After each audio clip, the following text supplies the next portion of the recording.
Bienvenue sur la chaîne ICD Fiduciary, votre partenaire de confiance pour la création et la gestion d'entreprises à l'international. Dans cette vidéo, nous faisons le point sur l'actualité fiscale dans 4 juridictions majeures, le Royaume-Uni, les États-Unis, Hong Kong et Dubaï. Nous aborderons également les points essentiels pour les non-résidents, de plus en plus concernés par les nouvelles règles de transparence et de conformité internationale. Le Royaume-Uni a récemment ajusté sa fiscalité. Le taux d'imposition sur les sociétés est désormais de 25% pour les bénéfices supérieurs à 250 000 livres, et 19% pour les petites structures. Pour les non-résidents, une société britannique reste intéressante grâce à sa réputation solide, son cadre juridique clair et son accès à un large réseau bancaire.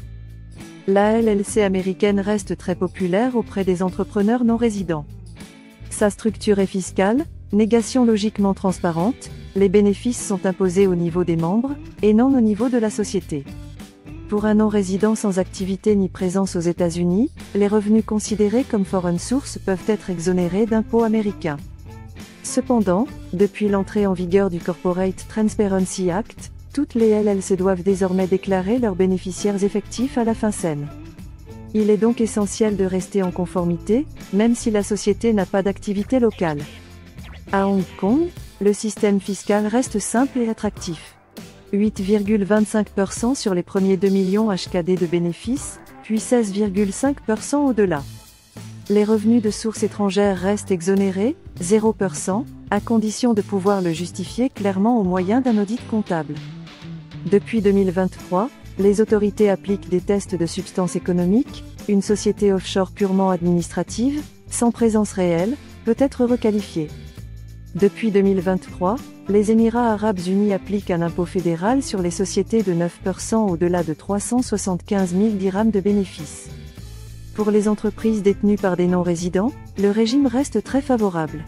Les zones franches peuvent conserver une exonération fiscale totale ou partielle si elles respectent les critères de qualifying income et maintiennent une activité réelle aux Émirats. Les dividendes et gains en capital réalisés par des non-résidents demeurent souvent non imposables.